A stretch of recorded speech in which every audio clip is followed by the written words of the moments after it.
Welcome back to the platform Physics Wallah, सबको पढ़ाने वाला, सब कुछ पढ़ाने वाला। और मैं आमिर अंसारी, आपका अपना मास्टर, घर का master, centre of mass. Lecture number 4, collision की बात करने वाले हैं। किसकी बात करने वाले हैं? कोलिजन की। मैं आपसे बहुत सारी बातें कर चुका हूं, सेंटर ऑफ मास की इंपॉर्टेंस बता चुका हूं, सेंटर ऑफ मास की कैलकुलेशन बता चुका हूं।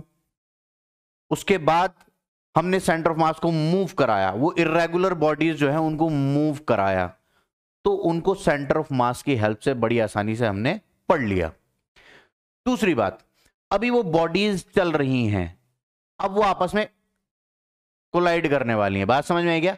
अब जब दो बॉडीज कोलाइड करेंगी तो उसकी फिजिक्स समझनी है अपने को। फिजिक्स में जो पोर्शन है उससे रिलेटेड, मैकेनिक्स जो है उस कोलिजन से रिलेटेड, वो डिस्कस करनी है हमें। तो कोलिजन के दौरान होता क्या है, वो कौन सी चीज है जो कोलाइड करने, मतलब कौन सी चीज है जो कोलिजन के दौरान बॉडीज के अंदर चेंज ले आती है। वो चेंजेस आते हैं तो कितने आते हैं? हल्की बॉडी हो, भारी बॉडी हो, दोनों बॉडीज टकराएं और टकरा के चिपक जाएं, दोनों बॉडीज टकराएं टकरा कर अलग हो जाएं। तो कोलिजन एक पार्ट है हमारे जीवन का। बॉल बैट से जब हिट होती है, फुटबॉल जब किक होती है, ये सब कोलिजन है। ठीक है, तो ऐसे ही आप सोचो कि कितने सारे केसेस हैं, हर तरफ कोलिजन है। तो कहीं इंपैक्ट बहुत ज्यादा होता है, कहीं इंपैक्ट कम होता है। तो उन इंपैक्ट को स्टडी करने वाले हैं हम कि वो इंपैक्ट बॉडीज पे कितना कितना आएगा। तो इसके बारे में बात करने वाले हैं। तो यही दो हमारे ऑब्जेक्टिव हैं आज के, कि हम एक इंपल्स डिस्कस करेंगे। क्या डिस्कस करेंगे? इंपल्स। और एक हम डिस्कस करेंगे कोलिजन। कोलिजन के कितने तरीके होते हैं, कितने टाइप्स होते हैं, कितने प्रकार का होता है, उसके बारे में बात करने वाले हैं कोलिजन की। ठीक है, तो शुरू करते हैं आज का लेक्चर बिना किसी बकवास के। जल्दी से कॉपी पेन निकालो, नोट्स बनाने शुरू करो, वीडियो को शुरू करते हैं। सवाल देखो, नीट 2016 का। Two particles which are initially at rest. Initially rest पर है, इसका मतलब उनका सेंटर ऑफ मास भी रेस्ट पर ही होगा। Move towards each other under the action of internal attraction. If their speeds are v and 2v at any instant, then the speed of center of mass will be. इस सवाल को please समझो, ये क्या कहना चाह रहा है। इंटरनल फोर्सेस के इन्फ्लुएंस में कभी भी सेंटर ऑफ मास अपनी जगह से नहीं हिलता। सेंटर ऑफ मास हिलता है तो सिर्फ और सिर्फ एक्सटर्नल फोर्स की वजह से। किसकी वजह से? एक्सटर्नल फोर्स की वजह से। अगर एक्सटर्नल फोर्स नहीं है तो सेंटर ऑफ मास की एक्सेलरेशन नहीं होगी। सेंटर ऑफ मास का एक्सेलरेशन नहीं है तो वो अपनी जगह, अपनी वेलोसिटी जो है उसी से चलता रहेगा। अगर रुका है तो रुका रहेगा, चल रहा है तो चलता ही रहेगा विद सेम वेलोसिटी। तो उम्मीद है आपको मेरी बात समझ में आई होगी। तो ध्यान दो, यहां पर जो वर्ड उसने यूज किया है वो है इंटरनल फोर्स। तो इंटरनल फोर्सेस के इन्फ्लुएंस में सेंटर ऑफ मास नहीं चलता। प्लीज आप इस बात को लिख लो, नोट कर लो, चिपका लो, दिमाग में याद कर लो। तो ये कोई भी बॉडी हो, भले ही ये चल रही हो, ये कोई भी बॉडी हो भले ही चल रही हो, ये v से चल रही है, ये 2v से चल रही है, लेकिन सब बातें बेमायने हैं। सेंटर ऑफ मास अपनी जगह से नहीं हिलेगा। सेंटर ऑफ मास अपनी जगह से नहीं हिलेगा। सेंटर ऑफ मास जहां था वहीं वहीं वहीं रहेगा। सेंटर ऑफ मास जहां था वहीं रहेगा, भले ये 2v से चले, ये v से चले। सेंटर ऑफ मास जहां भी होगा, मुझे नहीं पता, जहां भी सेंटर ऑफ मास होगा वो अपनी जगह पर ही रहेगा। समझ में आई बात? जहां भी centre of mass will remain at rest. Centre of mass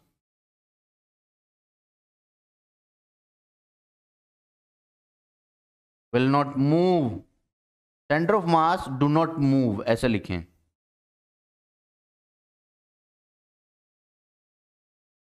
do not move due to internal forces. Even if the bodies are moving with velocities v and 2v, the center of mass will remain at rest. क्यों? क्योंकि जो bodies चल रही हैं वो internal forces के influence में चल रही हैं. एक्सटर्नल फोर्स वहां कोई नहीं है, और एक्सटर्नल फोर्स नहीं, सेंटर ऑफ मास का कोई एक्सेलरेशन नहीं. सेंटर ऑफ मास का कोई एक्सेलरेशन नहीं, तो velocity of centre of mass constant. Velocity of centre of मास अगर इनिशियली जीरो तो फाइनली भी जीरो. तो यहां पर उन्होंने कहा initially at rest, that means centre of mass is at rest.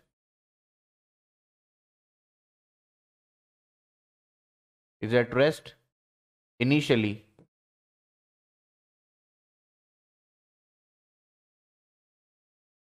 and will remain at rest and will remain at rest. तो जवाब है कि सेंटर ऑफ मास की जो वेलोसिटी है वो जीरो है. Option C is the right answer.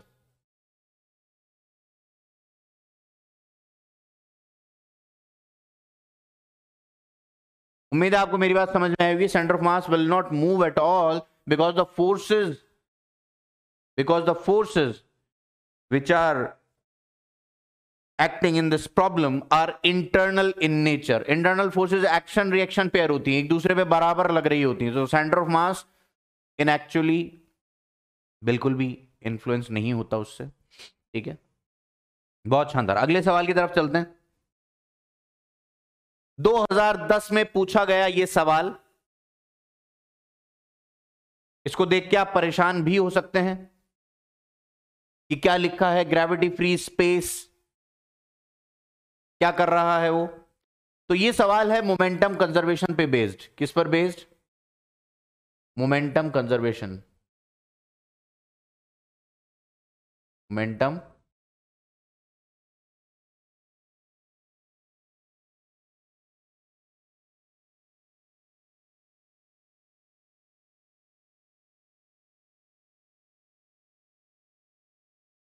सवाल को पढ़ो प्लीज पॉज करके. मैं हटता हूं स्क्रीन के सामने से, वैसे हटने की जरूरत है नहीं मुझे. तो सवाल पढ़ो पॉज करके. Pause, relax. आओ देखते हैं. देखो प्रॉब्लम को देखते हैं. 50 किलो का आदमी है जो ग्रेविटी फ्री स्पेस में 10 मीटर की हाइट पे खड़ा हुआ है. उसने एक 0.5 किलो के पत्थर को नीचे की तरफ फेंका 2 मीटर पर सेकंड से. When the stone reaches the floor, distance of the man above the floor. बाबा ये सवाल है मोमेंटम कंजर्वेशन का. उसने कहा इज स्टैंडिंग. इसका मतलब इनिशियली वो रेस्ट पे था. यार तू सुन रहा है मेरी बात कि इनिशियली वो आदमी क्या था? रेस्ट पे था. उसने आधा किलो का पत्थर पकड़ा और नीचे की तरफ 2 मीटर पर सेकंड से फेंक दिया. क्या ये मोमेंटम कंजर्वेशन होने की वजह से, क्योंकि ग्रेविटी फ्री स्पेस है and there is no other force acting on this system, कोई और फोर्स उस सिस्टम पर नहीं लग रही है जिसकी वजह से मोमेंटम कांस्टेंट रहेगा. अगर इनिशियल जीरो था तो फाइनल भी जीरो ही रहेगा. अगर इतनी बात आपको मेरी समझ में आ गई तो ध्यान से देखो इस बात को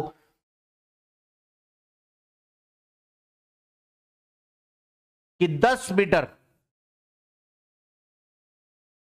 के ऊपर ये जो आदमी है ये 50 किलो का है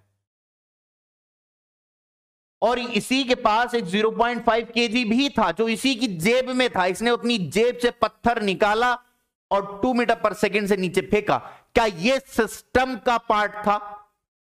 अब सिस्टम में अगर इतना मोमेंटम नीचे जनरेट हो रहा है तो सिस्टम के दूसरे सेगमेंट, दूसरे फ्रेगमेंट को, दूसरे टुकड़े को ऊपर की तरफ जाना ही पड़ेगा in order to make final momentum zero. In order to make final momentum zero, उसे फाइनल मोमेंटम जीरो करने के लिए इक्वल एंड ऑपोजिट मोमेंटम बनाना पड़ेगा. तो 0.5 केजी का जो पार्टिकल है अगर वो नीचे की तरफ आ रहा है तो 50 किलो के आदमी को ऊपर जाना पड़ेगा.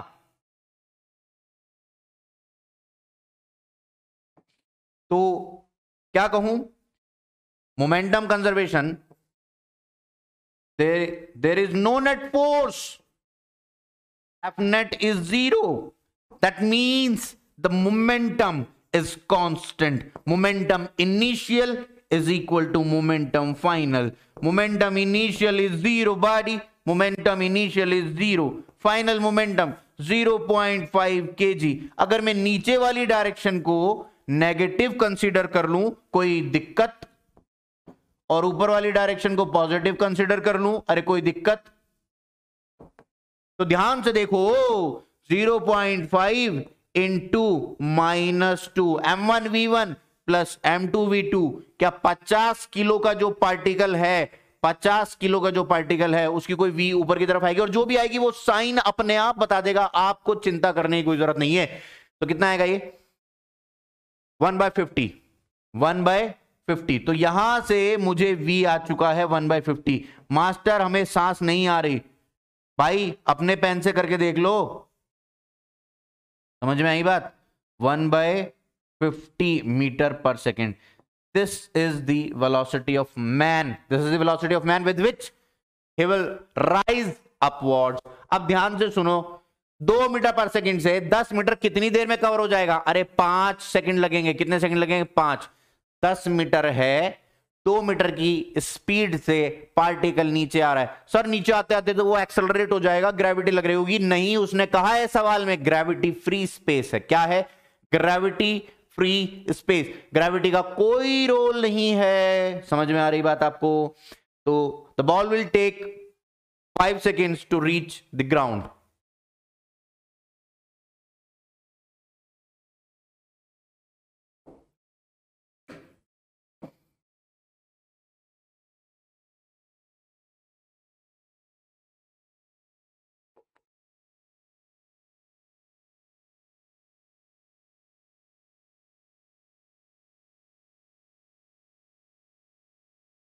हाँ जी, ठीक है, 10 मीटर। बस मैं तो डायरेक्ट लिख रहा हूं, the ball will take 5 seconds to reach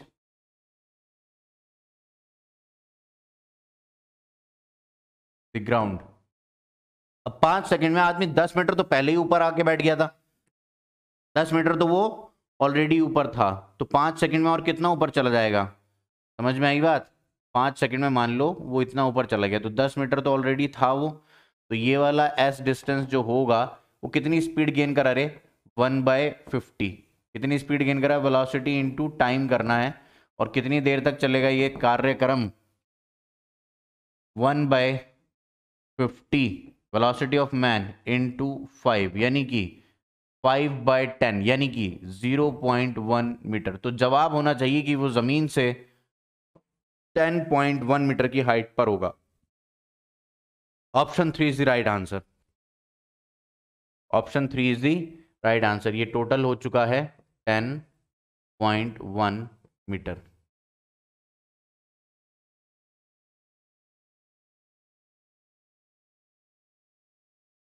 option C is the right answer. Pause करो, समझ लो इसको, पॉज करके समझ लो। मोमेंटम कंजर्वेशन है। क्या है? Momentum conservation. उम्मीद है आपको मेरी बात समझ में आई होगी। Next question body.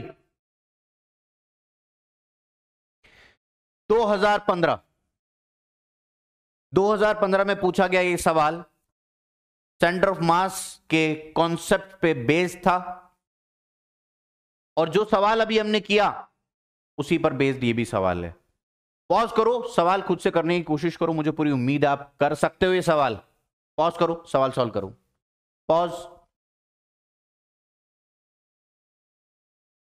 ओके, यहां पर भी एक 5 किलो की बॉडी तो दूसरी 25 किलो की बॉडी, अगर एक 1 किलो की बॉडी तो दूसरी 5 किलो की बॉडी, और ऐसे में ये दोनों फोर्सेस एक दूसरे पे जबरदस्त फोर्स लगा रही हैं। लेकिन समझने वाली बात यह है कि वो ही आपस में फोर्स लगा रही है, कोई और नहीं है जो उनके ऊपर फोर्स लगाएगा। बात समझ में आ गया? सर ये तो इंटरनल फोर्स हो गई, और अगर ये इंटरनल फोर्स है मेरे बच्चे, तो इंटरनल फोर्स के इन्फ्लुएंस में सेंटर ऑफ मास तो घंटा नहीं चलता अपनी जगह से। अरे हाँ या ना? सेंटर ऑफ मास अपनी जगह से मूव नहीं करेगा, सेंटर ऑफ मास अपनी जगह से मूव नहीं करेगा। M 5m, m 5m. That means these bodies are moving under the influence of internal forces, और internal forces की वजह से सेंटर ऑफ मास अपनी जगह से मूव नहीं करता, क्योंकि वो एक्शन रिएक्शन पेयर होते हैं, नेट फोर्स जीरो हो जाती है, तो सेंटर मास पे कोई नेट फोर्स नहीं आई। सवाल पढ़ा आपने, are released in free space with initial separation between their centers equal to 12r, यानी कि वो बॉडीज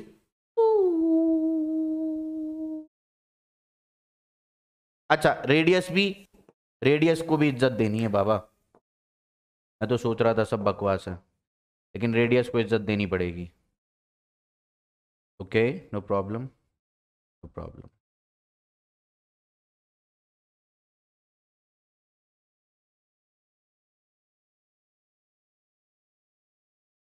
एक का रेडियस r है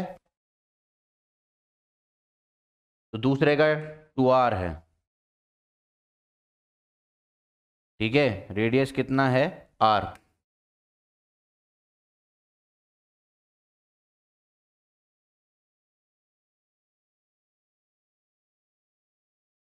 टू आर सॉरी, और इसका रेडियस कितना है, r। मास इज m, ठीक है बेटे, आजा बेटे। और इनके बीच का जो सेपरेशन है that is given as centres equal, separation between their centres equal to 2r। अच्छा, उनके बीच में उनके सेंटर्स का यही तो कॉम्प्लेक्सिटी है जो सवाल में वो डालता जबरदस्ती। तो इस सेंटर से लेकर इस वाले सेंटर तक जो डिस्टेंस है वो कितना है, 12r। आपको दिख ना रहा हो शायद यहाँ पे, लेकिन मेरा यकीन करो मैंने बिल्कुल सही काम किया है, ठीक है।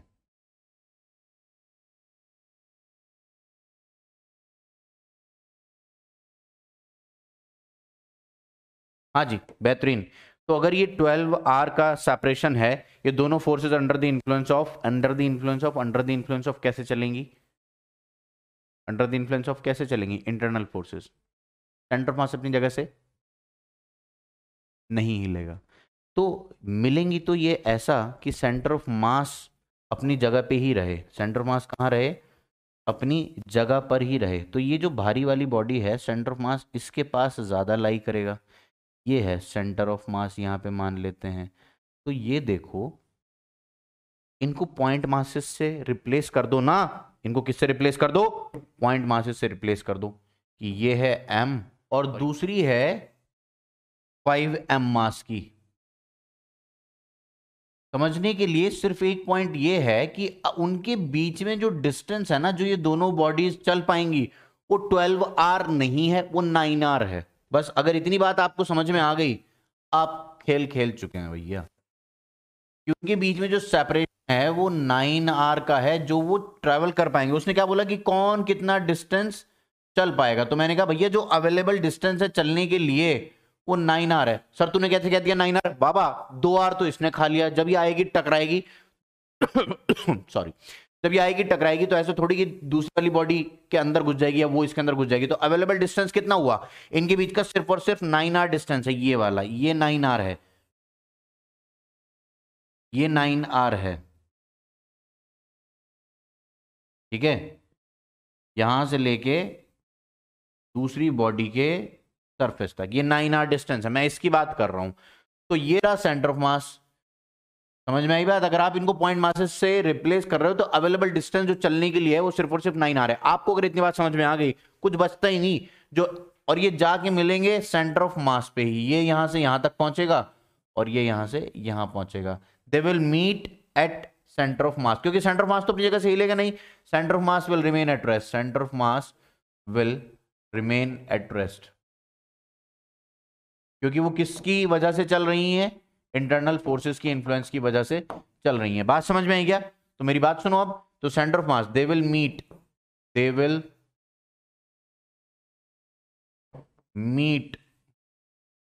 Eight centre of mass. तो इसका मतलब बस मुझे ये डिस्टेंस निकालना है, ये वाला कितना है, अगर मैंने इसको निकाल लिया तो बस काम हो जाएगा। बात समझ में आई कि नहीं आई? तो इसको बोल दो x, और x कैसे निकालेंगे, ये x कैसे निकालें, ध्यान दो। x कॉम कैसे निकालते थे, ये x निकालने के लिए क्या मैं x कॉम को कैलकुलेट कर लूँ, इसको ओरिजिन बोल के इसको बोल दूँ ओरिजिन, और इसके कोऑर्डिनेट्स क्या हो जाएंगे 9r, 0, 9r, 0। तो यहाँ पे क्या आ गया x com m into 0 plus 5m into 9r। बाबा अब तो बिल्कुल बकवास बात है, मैं जितना बोलना था मैं बोल चुका हूँ। 9r divided by m plus 5m that is 6m। तो यहाँ पे कितना आ गया 5m 9r divided by 6m। तो ये क्या आ गया भैया, भैया भैया इधर सुनो, m से m को पेल डालो, 3 2 6, 3 3 9।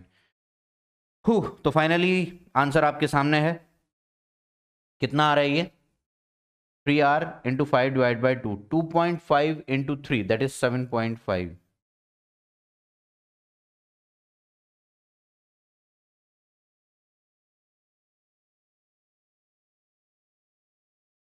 R, ये है आंसर। समझ में आई आपको बात, ये x ये आंसर है। ठीक है जी, चलो उम्मीद है आपको सवाल समझ में आया होगा, और मैंने जिस ढंग से इसको सॉल्व किया है वो ढंग भी आपको समझ में आया होगा, है भाई। तो यार इस सवाल को करने के वैसे कई तरीके हो सकते हैं, प्रोपोर्शनैलिटी रिलेशन को भी लिंक करके इन सवालों को सॉल्व किया जाता है, लेकिन मुझे ये सही लगा, मैंने आपको समझाया। ठीक है, चलते हैं आगे। हाँ जी, तो इम्पल्स की पहले भी जब बात हुई मैंने आपको यही कहा कि आगे इसको डिस्कस करेंगे, तो वो आज का ही दिन था जिसके लिए बात हो रही थी। तो ध्यान दो इस बात पे, बहुत बड़ी फोर्स बहुत छोटे टाइम के लिए आए, क्या कहा, बहुत बड़ी फोर्स बहुत छोटे टाइम के लिए आए, उसे हम कहते हैं क्या, इम्पल्स। ठीक है, मतलब वो इम्पल्सिव फोर्स कही जाती है। क्या कहा, बस एक बात, बस एक बात, बस एक ही बात, क्या, बहुत बड़ी फोर्स बहुत कम टाइम के लिए आए। क्या कहा, बड़े बहुत बड़े मैग्नीट्यूड की फोर्स, लार्ज फोर्स। इस बात को मैं लिखता नहीं क्योंकि मैं ये इस बात को कहीं फंस सकता हूं मैं अगर लिख दी तो, लेकिन फील देने के लिए ये बात बहुत अच्छी है। बहुत बड़े मैग्नीट्यूड की फोर्स बहुत कम टाइम के लिए आए तो उसे हम क्या कह देते हैं, इम्पल्सिव फोर्स कह देते हैं। तो इम्पल्सिव फोर्स मैं आपको बता रहा हूं, पहले क्या बता रहा हूं, इम्पल्सिव फोर्स।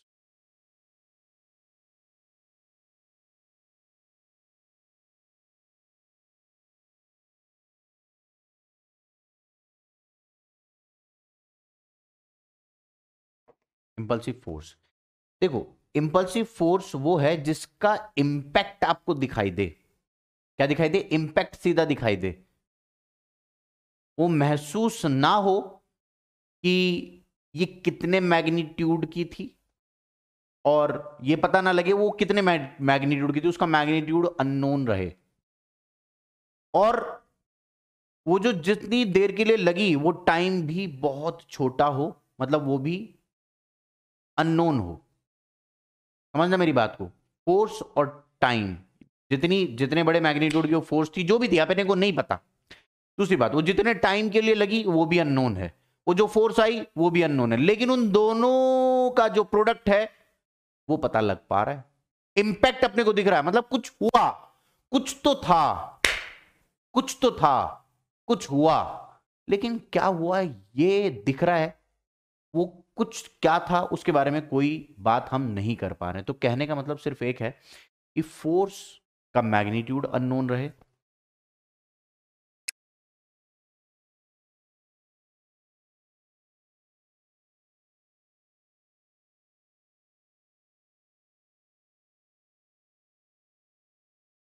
हाँ जी। तो मैं जो बात बोल रहा था उसको लिखने का सिर्फ इतना ही तरीका है, इतने ही शब्दों में उसको समेटा जा सकता है।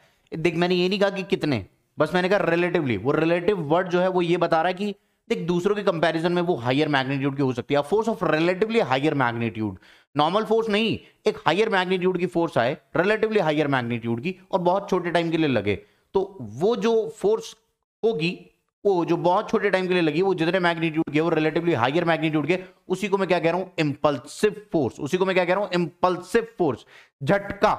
इंपल्स से आप समझो झटका, समझ में आई बात? मैं ऐसे खड़ा हूं, मुझे कोई एकदम से आके धक्का किसी ने दिया, तो ये जो इधर से अगर फोर्स लगी, अगर मैं ऐसे हटूं ऐसे, तो ये इंपल्सिव नहीं है, ये इंपल्सिव नहीं है। झटका क्या होगा, ऐसे एकदम से, समझ में आई बात? किसी ने एकदम पुश कर दिया, समझ में आई बात? तो ये झटका, ये इंपल्स है, समझ में आई बात? बहुत छोटे टाइम के लिए लगी। अब इस फोर्स को क्या करें, मैं आपको यही बताना चाह रहा हूं कि वो फोर्स क्या है, वो कितनी देर के लिए लगी, ये बात कहना तो बहुत मुश्किल होगा, लेकिन उसकी वजह से जो इंपैक्ट आएगा वो कंसिडरेबल होगा, उसको आप मेजर कर पाओगे, उसको देख पाओगे, उसको समझ पाओगे, समझ में आई बात? और वो क्या है, this force can change the magnitude of momentum considerably. समझ में आई बात? वो इतने से टाइम में ही, वो इतने से टाइम में ही मोमेंटम को इतना कंसिडरेबली चेंज कर देगा कि हम उसको मेजर कर पाएंगे, उसको पढ़ पाएंगे। लेकिन वो फोर्स क्या थी, वो कितने टाइम के लिए लगी, इसके बारे में कहना बहुत मुश्किल है, असंभव बात है, ठीक है? तो considerably in a very short span. Generally क्या होता है कि जो कोलिजन वाली जो फोर्स होती है ना, जहां पे कोलिजन हो रहा होता है, वहां पे इंपल्सिव फोर्स की कहानी पिक्चर में आती है। तो मैं क्या कहूं, यूजुअली यूजुअली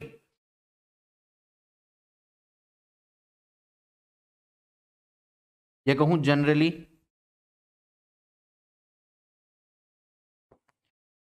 जो कोलिजन वाली फोर्स होती हैं वो हमारी इंपल्सिव नेचर की होती है, जनरली इंपल्सिव इन, ऐसा बिल्कुल नहीं है कि सारी फोर्स ही इंपल्सिव हों। अब ध्यान से सुनना, ग्रेविटेशनल फोर्स, स्प्रिंग फोर्स, ये इंपल्सिव नेचर की नहीं होती, ठीक है? बहुत छोटे टाइम के लिए लगना है, ग्रेविटेशनल फोर्स तो लगी रही है, ग्रेविटेशनल फोर्स तो लगी रही है, तो ये कभी भी इंपल्सिव फोर्स नहीं हो सकती। हाँ, टेंशन, जैसे एक एक ऑब्जेक्ट है, एक धागा है, ऐसे आपने यहां पकड़ रखा है, ये 5 किलो का या 10 किलो का एक ऑब्जेक्ट पकड़ रखा है यहाँ पे आपने, कितने किलो का है ये, मान लो 10 किलो का है, ठीक है?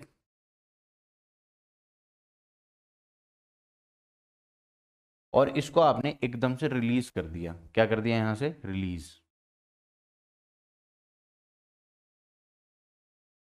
तो जैसे ही ये स्ट्रिंग टाइट होगी, जैसे ही स्ट्रिंग टाइट होगी, ये ऐसे नीचे आएगा, समझ में आई बात? ये जैसे ही यहां पर नीचे आएगा, तो हो सकता है धागा टूट भी जाए। धागे के अंदर अभी तक कोई टेंशन नहीं है, धागे के अंदर अभी तक कोई टेंशन नहीं है, जैसे ही ये ब्लॉक, ये वाला आके यहाँ पे ऐसे टाइट होगी ना, जैसे ही ये आके नीचे तक मैक्सिमम जितना नीचे आना होगा वो आ जाए, फिर एकदम से जो रस्सी में जो होगा उसके बारे में बात चल रही है, समझ में आई बात? उसके बारे में बात चल रही है बाबा, ठीक है? तो जैसे ही स्ट्रिंग टाइट होगी, जैसे ही स्ट्रिंग टाइट होगी, तो यहाँ पे एक झटका आएगा, ठीक है? ठीक है, जैसे ही ये, मान लो ये एल लेंथ है, ये क्या है, एल लेंथ, ठीक है? और ये भी एल लेंथ, तो जैसे ये नीचे आएगा, ये कुछ वेलोसिटी गेन कर चुका होगा, तो यहां पर एक जो तनाव आएगा, झटका आएगा ना, तो वो है इम्पल्स। समझ में आई बात?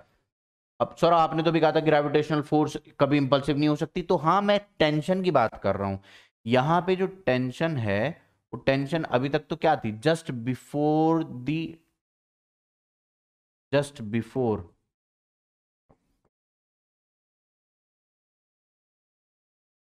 And just after. तो यहां पे एक झटका लगेगा, उसी फोर्स की बात कर रहा हूं कि जनरली टेंशन, नॉर्मल रिएक्शन, जो बॉडीज आपस में टकराती है वो क्या करती है, ये क्या करती है? तो क्या कहूं, generally tension and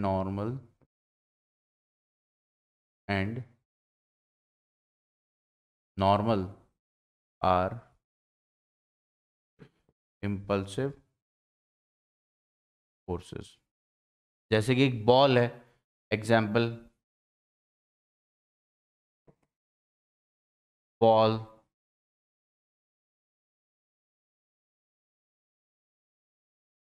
ball getting hit by a bat.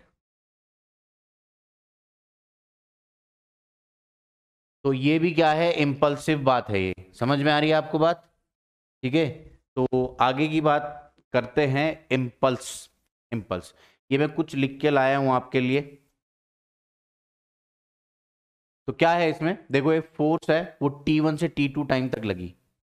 समझा दूं तो क्या है यहाँ पे, कुछ नहीं भैया, एक फोर्स है वो इस ऑब्जेक्ट पे लग रही है। वो फोर्स किसी टाइम T1 से लेकर लगनी शुरू हुई, और वो फोर्स उस ऑब्जेक्ट पे लगती रही। टाइम बढ़ के T1 से T2 हो गया, टाइम बढ़ के T1 से T2 हो गया। अब इसके बीच में क्या हुआ, ये इंटरवल जितना छोटा होगा, ये इंटरवल जितना छोटा होता चला जाएगा, उतना हमारे लिए ये एनालाइज कर पाना कि इसके बीच क्या हो रहा है, किस पॉइंट पे क्या हो रहा है, कहना मुश्किल होगा। तो हम ओवरऑल इंपैक्ट को एनालाइज कर लेते हैं। तो देखना जरा सा क्या है, यानी कि आपके लिए फोर्स के ऊपर कमेंट करना मुश्किल, उस छोटे से टाइम इंटरवल की, मतलब अगर मैं कहूँ T2 माइनस T1 के टाइम इंटरवल पे कुछ कमेंट करो, इसके ऊपर भी बात करना मुश्किल। लेकिन इन दोनों का जो प्रोडक्ट है, यानी कि F इंटू डेल्टा टी, इसके बारे में मैं बात कर पाऊंगा, ये फाइनाइट होगा। इसके बारे में बात नहीं कर सकता, इसके बारे में बात नहीं कर सकता। हाँ, इसके बारे में बात मैं कर सकता हूँ। बात समझ में आ गई क्या, हाँ या ना? देखो भाई, तो ये ही बात यहाँ पर लिखी हुई है कि impulse of a force F vector acting on a body for the time interval T1 से लेके T2 तक, T1 से लेके T2 तक लग रही है। तो आपके लिए क्या बात है कि एफ डी टी पे प्रोडक्ट के समीशन पे बात करना आसान है, कंसिडरेबल है, समझ में आएगा, समझाने के लिए भी आसान होगा। लेकिन आप इसके बारे में बात नहीं कर पाओगे कि वो फोर्स किस मैग्नीट्यूड की थी, उस छोटे से टाइम इंटरवल में फोर्स कहां कहां कितनी वेरी कर गई, वो छोटे से टाइम इंटरवल पे आप बात नहीं कर पाओगे। क्या आपको मेरी बात समझ में आई? ठीक है, तो इसीलिए हम यहाँ पे क्या लिख रहे हैं कि इंपल्स को ऐसे उस प्रोडक्ट, उस नेट प्रोडक्ट के ऊपर बात करी जाती है। इसके बारे में आप बात कर सकते हो, इसके बारे में आप बात कर सकते हो, अकेली फोर्स और डीटी पे नहीं।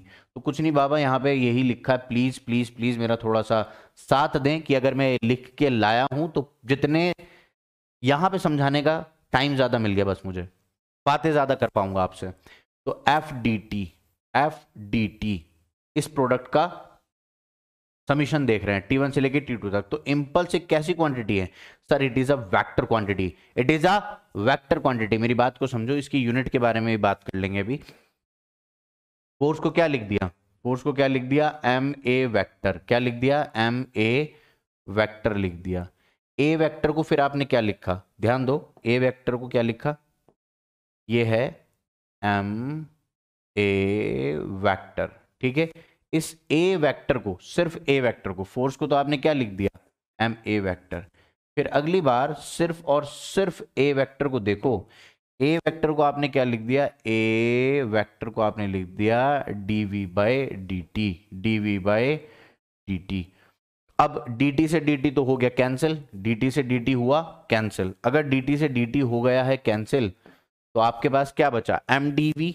क्या बचा आपके पास, mdv। हालांकि बहुत आसान सी बात है, पता नहीं अगर दिक्कत हो रही हो तो mdv का इंटीग्रेशन क्या देगा, m तो निकाल लो बाहर, तो इंटीग्रेशन ऑफ dv क्या आता है, v, इनिशियल वेलोसिटी से लेकर फाइनल वेलोसिटी तक।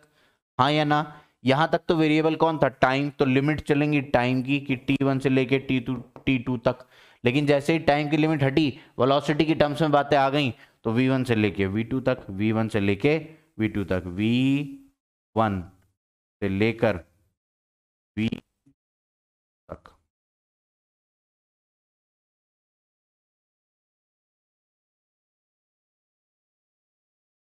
V1 से लेके V2 तक, तो वही हुआ MV2 वेक्टर, MV1 वेक्टर। अब ये V2 V1 कौन है, ये V1 V2 कौन है, एक बॉडी है, लिख दूंगा लिख दूंगा लिख दूंगा, परेशान मत हो बच्चे, लिख दूंगा। हम्म देखो, एक बॉडी है एम मास की, एक बॉडी है एम मास की, फोर्स लगी है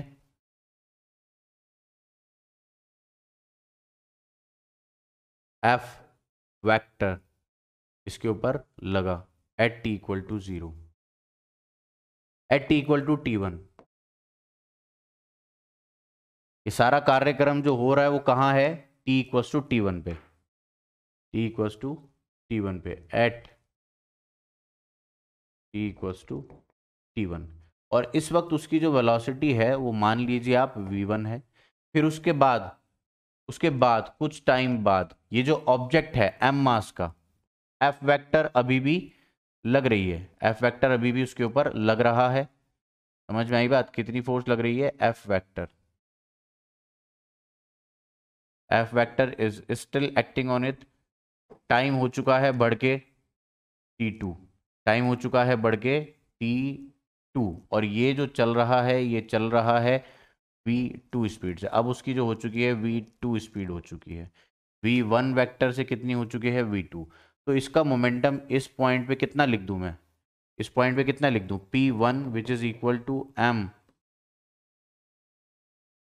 V1 वेक्टर, और यहाँ पे जो मोमेंटम है उसको क्या लिख दूं? तो P2 कह दो, इसको P1 कह दो, तो ये क्या हो गया? MV2 vector. तो मुझे शायद ये सब बकवास तो लिखने की जरूरत नहीं है ना कि V1 कौन सी स्पीड है और V2 कौन सी स्पीड है। मैंने यहाँ पर डायग्रामेटिकली दिखा दिया।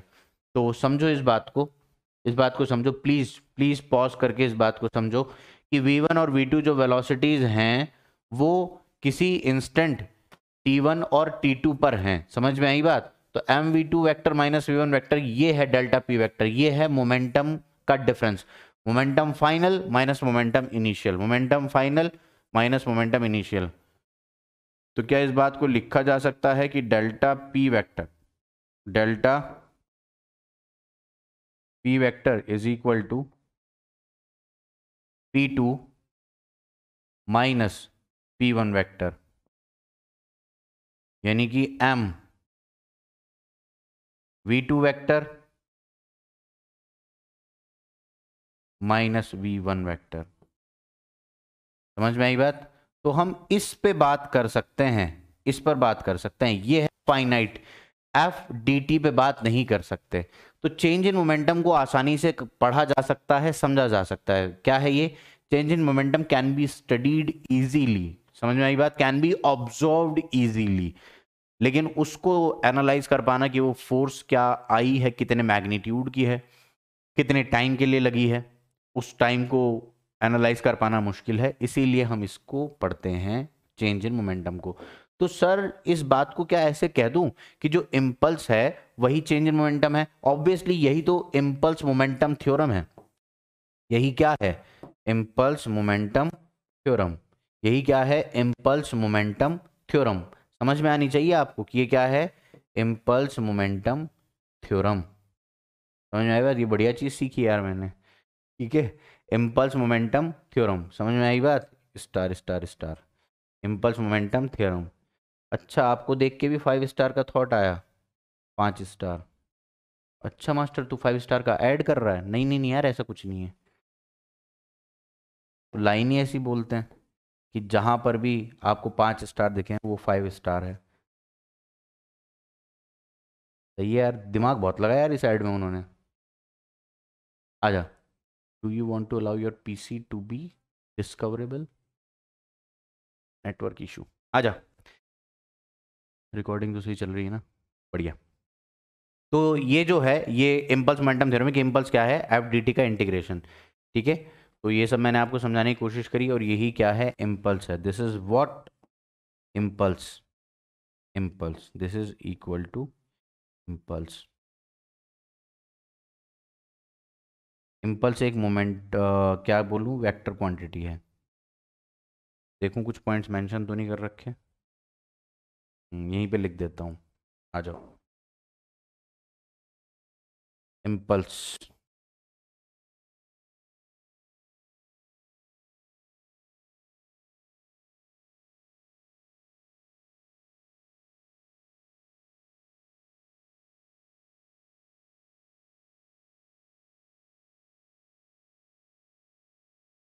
हाँ जी, सबसे पहला पॉइंट क्या लिखूं इम्पल्स के लिए? Impulse is a vector quantity. अब तुम कहो कि मास्टर नहीं हम तो अंधे हैं, हमें तो दिखता ही नहीं कि आई के ऊपर वेक्टर लगा हुआ है। तो अच्छी बात है भाई अगर आपको दिख गया। इम्पल्स वेक्टर क्वांटिटी लिखना तो मेरा फर्ज है यार। Vector quantity. दूसरी बात, इम्पल्स एक वेक्टर क्वांटिटी है और डायरेक्शन कहाँ होती है? Directed along the direction of change in momentum। Change in momentum, change in momentum की डायरेक्शन में मिलती है। चेंज इन मोमेंटम की डायरेक्शन में मिलती है। समझ में आई बात? इसकी यूनिट के बारे में अगर बात कर लो तो यूनिट क्या होगी? यूनिट क्या होगी बोलना यार। Newton second.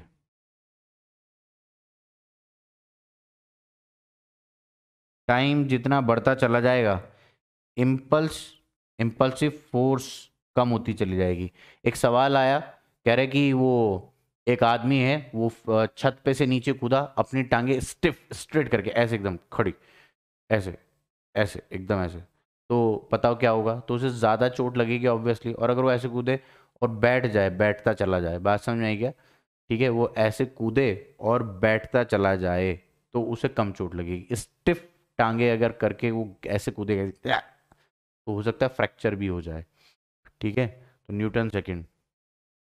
इन्हीं बात को समझो कि बस एक बात और समझ लो कि इम्पल्स जो है ना, आपको भी देखा कि क्या है कि एफ वेक्टर एक एवरेज।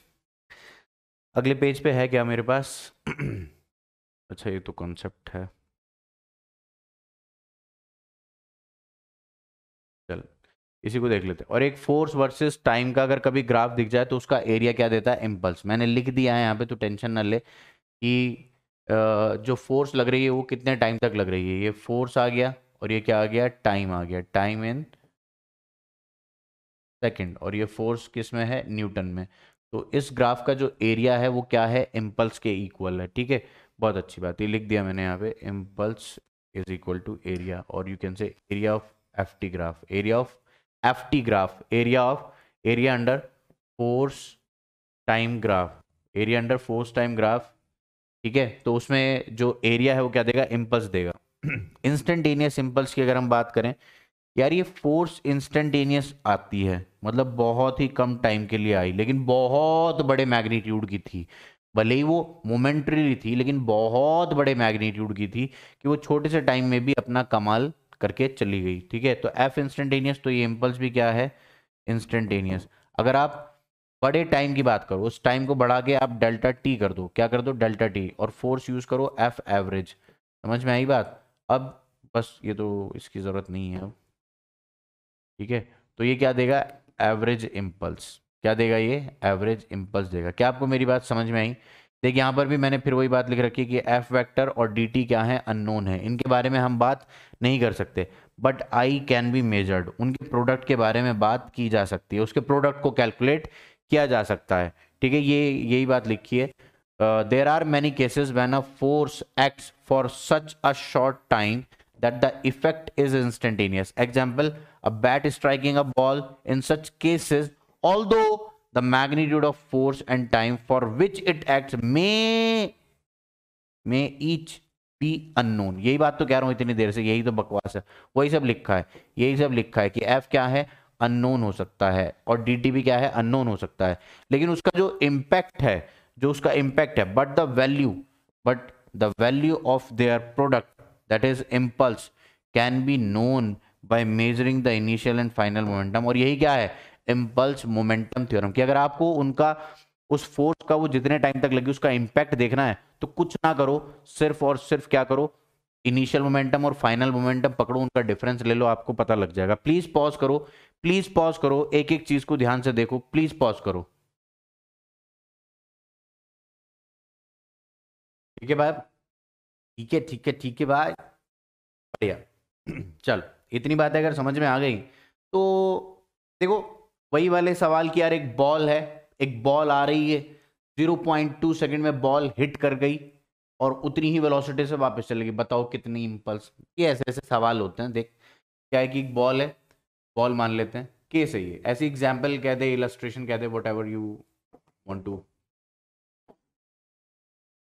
तो यहां पर ये मान लेते हैं कि ये कितने मास की मान लेते हैं, 300 ग्राम की बॉल मान लेते हैं। और शायद मुझे ऐसा ध्यान आ रहा है, मैंने करवाया भी तेरे बैच में ये सवाल, कि ये 20 कितने मीटर पर सेकंड से लिया, इसको लिया 25 मीटर पर सेकंड से आ रही है। यहाँ पे कौन है, बैट है, ठीक है। उस बैट ने इसको, मुझे क्या पता था, मेरी मैडम जो मुझे बचपन में बैट बनवा रही हैं मुझे बड़े होके,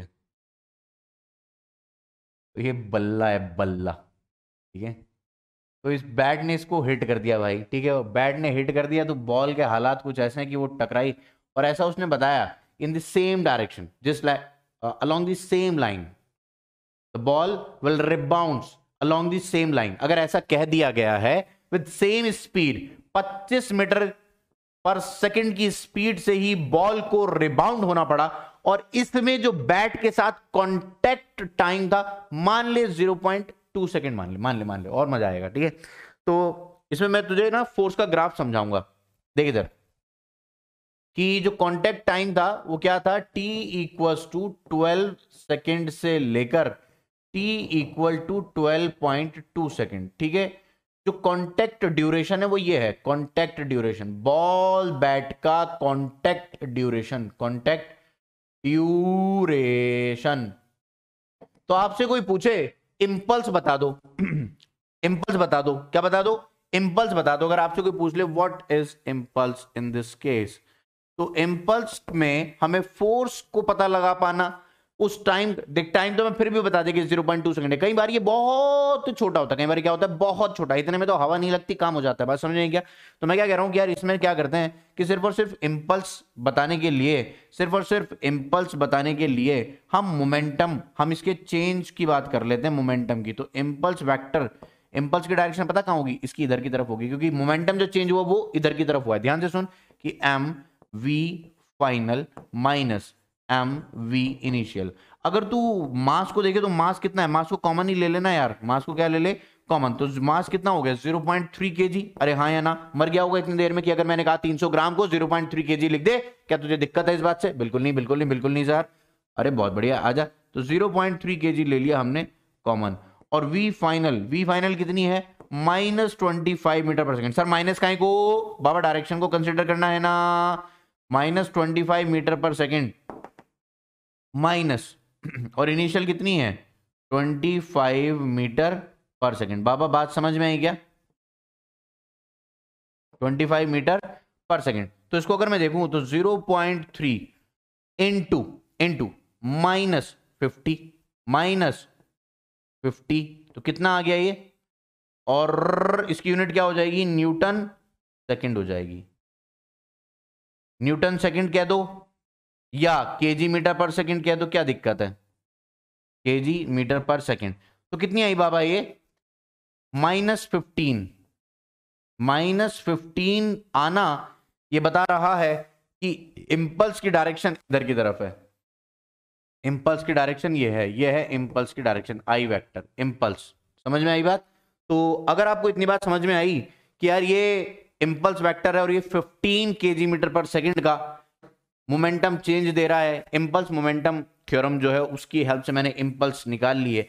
अगर आप फोर्स का ग्राफ देखो तो फोर्स पता है इसके बीच में कैसी रही होगी कांटेक्ट के दौरान, अगर इसका फोर्स वर्सेस टाइम देखो तो फोर्स ऐसी रही होगी, मतलब फोर्स ये है एक्चुअल ग्राफ। इसको मान लीजिए 12 सेकंड है, इसको मान लीजिए कितना है 12 सेकंड, तो यहां से फोर्स बढ़ी और ऐसे फिर 12.02 सेकंड, 12.2 सेकंड।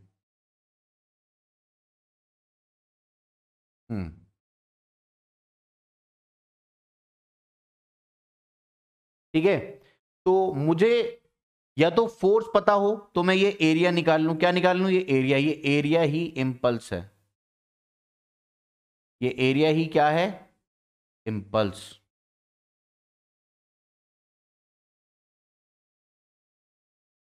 ठीक है, इस एक्सिस पे कौन है, फोर्स है, और इस एक्सिस पे कौन है, टाइम है। समझ में आई बच्चों बात? ठीक है, तो आओ अब अगर ये इंपल्स, ये कोलिजन, यार यहां पे तो कोलिजन हो गया, बॉल ने आगे बैट को हिट कर दिया, या यूं कहो कि बैट ने बॉल को हिट कर दिया, या यूं कहो कि दोनों ने एक दूसरे को हिट कर दिया, तो ये कोलिजन हो रहा है। क्या हो रहा है, कोलिजन हो रहा है। तो कोलिजन के बारे में बात करने जा रहे हैं, जल्दी से देखो क्या हो रही है बात। इधर देखो भैया, इधर देखो देखो देखो, आ जाओ। तो लाइन ऑफ मोशन और लाइन ऑफ इंपैक्ट, ये दो टर्म है कोलिजन के अंदर एंटर करने से पहले। लाइन ऑफ मोशन क्या है, जिस वेलोसिटी की डायरेक्शन, डायरेक्शन ऑफ मोशन को हम कहते हैं, जिस लाइन के लॉन्ग पार्टिकल मूव कर रहा होता है उसको हम कहते हैं लाइन ऑफ मोशन। या यूं कहो कि जो वेलोसिटी वेक्टर की डायरेक्शन है। समझ में आई बात? लाइन ऑफ मोशन क्या है, the line along the direction of velocity, या यूं कहो, यूं कहो along the direction of resultant. अरे लिखा हुआ है, ठीक है। तो क्या है, वो वाली लाइन जिस लाइन के अलोंग रिजल्टेंट वेलोसिटी पार्टिकल की आ रही है। मान लो अगर ये इधर की तरफ जा रहा है 5 मीटर पर सेकेंड से, ले ऐसे कर लेते हैं, इधर पे इसके पास वेलोसिटी है और इधर इसके पास वेलोसिटी है 3 मीटर पर सेकेंड, और ये क्या है, 4 मीटर पर सेकेंड। तो रिजल्टेंट वेलोसिटी जो भी होगी, रिजल्टेंट वेलोसिटी जो भी होगी उस डायरेक्शन के along he line of motion को बताया जाएगा, लाइन ऑफ मोशन। अगर ये रिजल्टेंट वेलोसिटी है, अगर इस डायरेक्शन में क्या आ रही है, रिजल्टेंट वेलोसिटी वी रिजल्टेंट, तो ये क्या आएगी, लाइन ऑफ मोशन। ये क्या है, लाइन ऑफ मोशन है। बात समझ में आ गई क्या, line of motion, LOM, line of motion. ठीक है, लाइन ऑफ इम्पैक्ट क्या है, जिस डायरेक्शन के अलोंग नॉर्मल फोर्सेस एक दूसरे पे एक्ट करते हैं। देख देख देख, मान ले कि ये और एक बॉडी, ये आके टकराएं एक दूसरे से, ठीक है, ये टकराए हैं, ये इधर से ऐसे आ रहा था और ढश, ठीक है। फिर मैं कॉपी कर लेता हूँ, मजा आएगा। हाय हाय बेटे, हट हट जा तू, अच्छा हट, हट जा हट जा हट जा।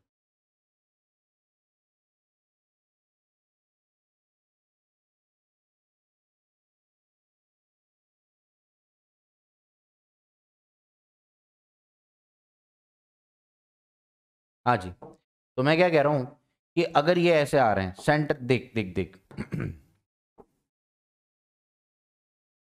हट जाओ भाई। हाँ जी, मैंने क्या कहा कि मान लो ये सेंटर है और ये भी इसका सेंटर है, ठीक है।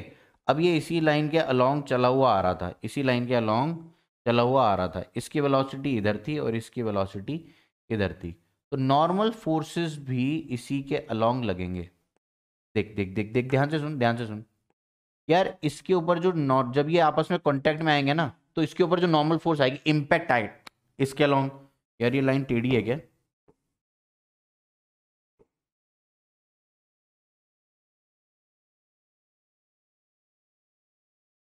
हम्म, तो ये जो नॉर्मल, ये जो कांटेक्ट बनाएंगे एक दूसरे पे, जहां जिस पॉइंट पे ये कांटेक्ट करेंगे, और वो जो नॉर्मल फोर्स एक दूसरे पे कहीं एक्ट कर रही होगी, वो डिफाइन करेगी लाइन ऑफ इम्पैक्ट। जैसे कि इसको देख, अगर ये ऐसे आ रहा होता, इससे आके ऐसे टकराता, तो पता है नॉर्मल फोर्स कहाँ लगते, तब नॉर्मल फोर्स लगते इस लाइन के लॉन्ग।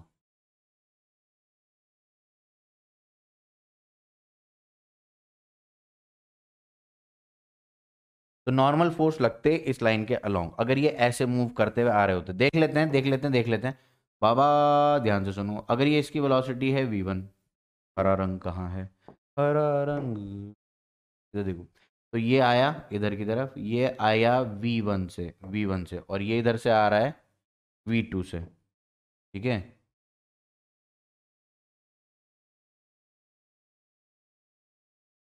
v2 से, और ये इनके सेंटर ऑफ, जो सेंटर बॉडी है उसके अलोंग लाई कर रहा है। तो नॉर्मल फोर्स भी इसी के अलोंग आएगी, इसके ऊपर नॉर्मल आएगी इधर की तरफ, और इसके ऊपर नॉर्मल आएगा इधर की तरफ। तो ये जो नॉर्मल रिएक्शन जहाँ एक्ट करते हैं जिस लाइन के अलोंग, उसी को हम कहते हैं लाइन ऑफ इम्पैक्ट। तो इस वाली लाइन को मैं क्या कह दूं, लाइन ऑफ इम्पैक्ट।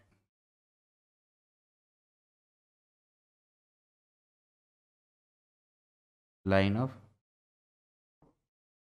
इम्पैक्ट, पढ़ लो आओ मेरे साथ अब। The line passing through the common normal to the surfaces in contact during the impact. Impact के दौरान जिस लाइन के अलोंग दो बॉडीज एक दूसरे पे नॉर्मल रिएक्शन लगा रही होंगी, उसी लाइन को मैं क्या कहूंगा? Line of impact. उसी को मैं क्या कहूंगा? Line of impact. हालांकि इस वाले केस में लाइन ऑफ मोशन और लाइन ऑफ इम्पैक्ट सेम है, तो ये क्या हो गई भैया? लाइन ऑफ इम्पैक्ट भी यही है और लाइन ऑफ मोशन भी यही है। तो अगर इस ये ऐसे आ रही थी, ऐसे आ रही तो नॉर्मल फोर्सेस भी इस कॉन्टैक्ट के परपेंडिकुलर जो आएगा ना, इस कॉन्टैक्ट के परपेंडिकुलर जिस लाइन के अलॉन्ग नॉर्मल फोर्सेस लग रही होंगी, तो वही क्या है? Line of impact. The forces during collision acts along this line. ये भी बात सही है, वही बात मतलब जो मैं आपको बोल रहा हूँ ना कि कोलिजन के दौरान नॉर्मल फोर्सेस जिस लाइन के अलोंग लग रही होती हैं, वो है लाइन ऑफ इम्पैक्ट। समझ में आई बात? LOI। ये जिस डायरेक्शन में बॉडी मूव कर रही है वो लाइन ऑफ मोशन है।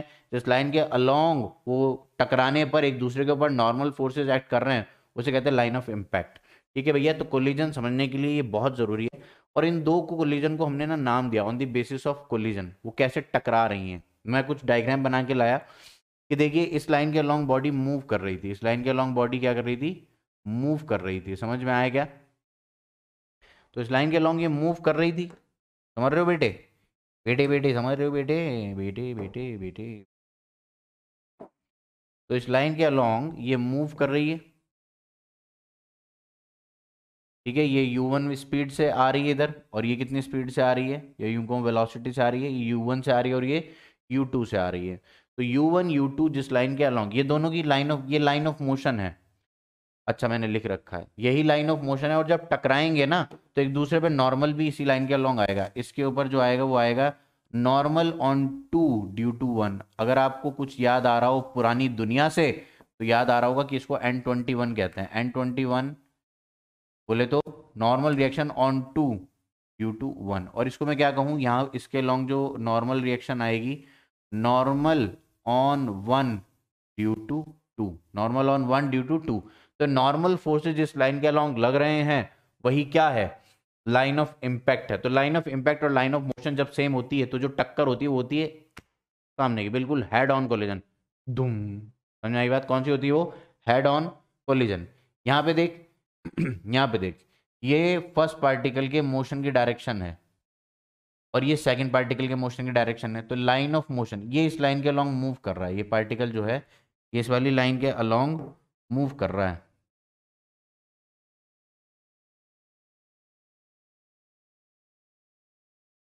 हाँ जी, तो मैं क्या कह रही हूँ? मैं कह रही हूँ कि भैया ये इस वाली डायरेक्शन के अलोंग मूव कर रहा है। कौन कितनी कौन? u2 है, तो ये u2।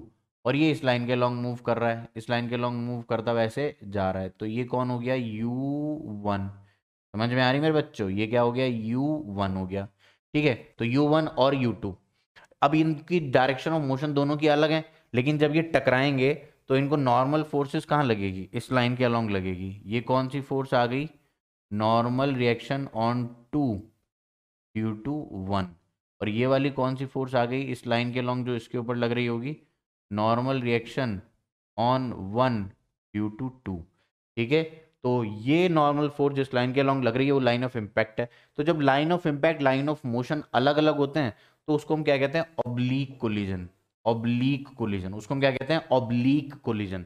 जब line of motion line of impact same होती हैं तो हम क्या कहते हैं? Head on collision. ठीक है, when line of impact, when line of motion, when line of motion and line of impact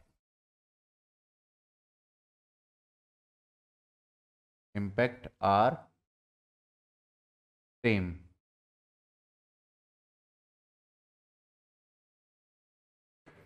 ठीक है, और यहां पे क्या कहूं? when line of motion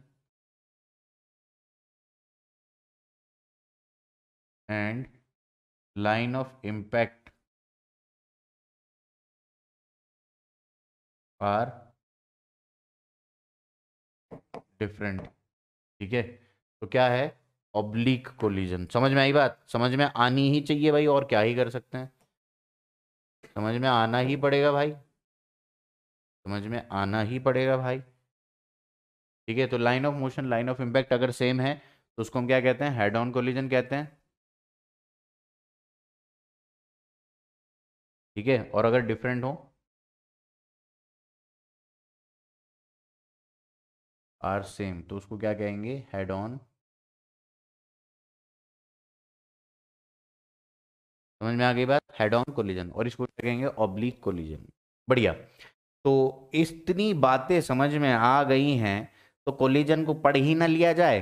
sir एक और बात बता दो इसमें, बता दो बता दो बता दो, पूछ लो बेटे पूछ लो। देखो भाई, तो अगर एक बॉडी ऐसे मूव करती जा रही हो, एक बॉडी ऐसे मूव करती जा रही है, तो उसका लाइन ऑफ मोशन ये हो गया।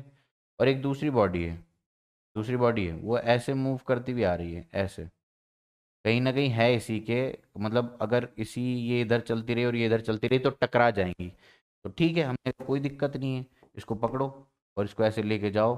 तो जब अब देखो कि लाइन ऑफ मोशन तो दोनों की अलग अलग है, लाइन ऑफ मोशन क्या है, लाइन ऑफ मोशन इस वाली बॉडी की क्या है, ये रही, और इसकी लाइन ऑफ मोशन क्या है, ये रही, हाँ या ना?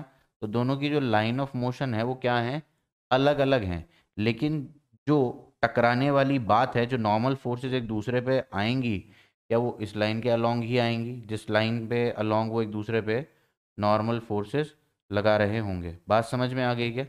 अरे हाँ या ना? तो ये कौन हो गई, line of impact, line of impact. ये कौन हो गई, लाइन ऑफ मोशन। अगर इसको टू कहूँ तो टू वाले की लाइन ऑफ मोशन, और अगर इसको मैं वन कहूँ तो line of motion of one. समझ में आई बात, line of motion of one, line of motion of to.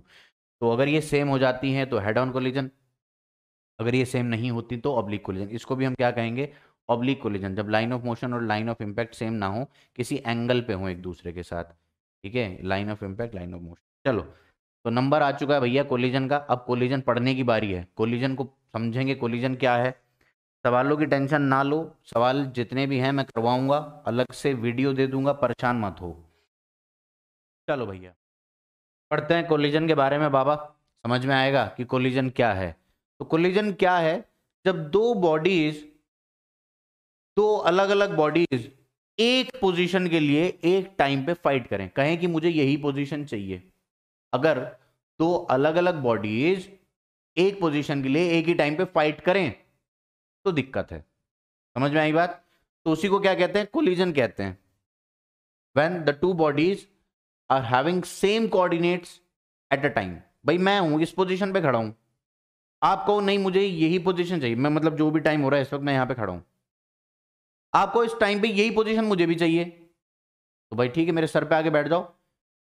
और दो मूविंग बॉडीज अगर ऐसे आ रही हो, ये भी इस पोजीशन पे और ये भी इसी पोजीशन पे इसी टाइम पे आने वाली हो, तो कोलिजन। समझ में आई बात? टू अवॉइड कोलिजन हम कोऑर्डिनेट्स अलग अलग कर लेते हैं अलग अलग टाइम पे। भाई गाड़ियां क्या करती हैं, बाइक क्या करती हैं, ब्रेक मार लेंगे, पहले उसको निकलने दिया, तो जो पोजीशन उसके पास किसी टाइम पे थी, हमने वो पोजीशन कुछ बाद ले ली, या उसकी पोजीशन लेने से पहले हमने पोजीशन लेके हम वहां से निकल गए, तो इसका मतलब कोलिजन से बच गए। बात समझ में आ गई क्या? ठीक है, तो देखते हैं क्या लिख रखा है यहाँ पे कोलिजन और इंपैक्ट को। Collision is an event in which impulsive force acts between two or more bodies for a short time which results in change in their velocities. Master तू क्या बोल रहा था? तो मैं जो बोल रहा था वो भी कोलिजन की एक डेफिनेशन है। ये बता रहा है कि कोलिजन कैसे होता है, जब बॉडीज एक दूसरे पे कुछ इंपल्सिव फोर्स लगाती हैं, यानी कि नॉर्मल फोर्स। और ये इंपल्सिव फोर्स कौन सी है, ये है नॉर्मल इंपल्सिव फोर्स। कौन सी है ये, नॉर्मल इंपल्सिव फोर्स। नॉर्मल, कौन सी इंपल्सिव फोर्स है बाबा, normal.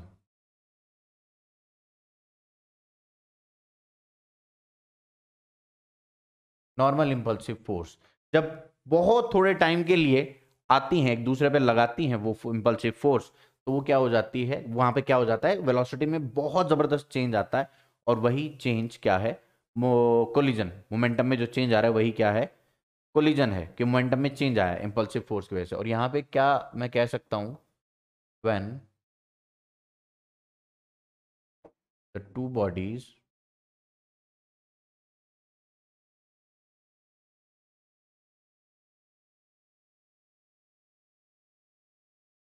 having the two bodies are having same coordinates,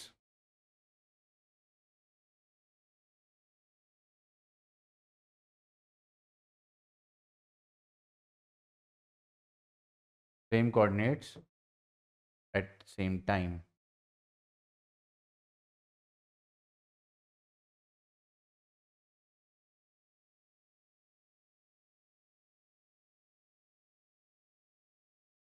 at same time. तो ये क्या है, कंडीशन ऑफ कोलिजन है। क्या है ये, कंडीशन ऑफ कोलिजन। छोड़ो बस इतनी बात। ये क्या है, कंडीशन ऑफ कोलिजन। अगर दोनों बॉडी के कोऑर्डिनेट्स अलग अलग टाइम पे अलग अलग हुए तो कहाँ है बात का कोलिजन।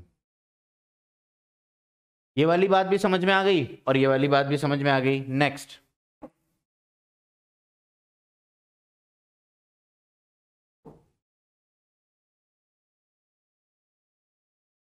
आओ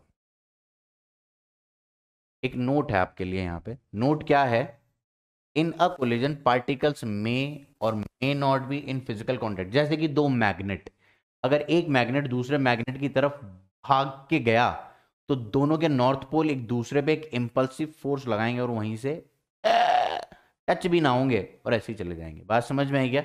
तो ये भी एक तरीके का कोलिजन ही है। क्या है ये, कोलिजन है। तो कोलिजन होने के लिए पहली बात, ये नेसेसरी कंडीशन नहीं है कि उन्हें कांटेक्ट में आना ही पड़ेगा। Without come in physical contact they may apply impulsive force on each other. बात समझ में आई क्या। तो समझ में आ रही होगी आपको बात कि कोलिजन में फिजिकल कांटेक्ट होना जरूरी नहीं है। बात समझ में आई है आपको। दूसरे पॉइंट क्या है हमारे पास, देखो ये जो ड्यूरेशन में जो टाइम लग रहा है ना डेल्टा टी, वो नेग्लिजिबल हो सकता है। ये वही वाली बात है जो इंपल्स के लिए थी कि वो dt क्या है, वो अननोन है, उसके बारे में मैं कोई बात नहीं कर पा रहा हूं कि कितनी देर के लिए वो आया। ठीक है। और दूसरी बात क्या है, in collision the effect of external non impulsive forces such as gravity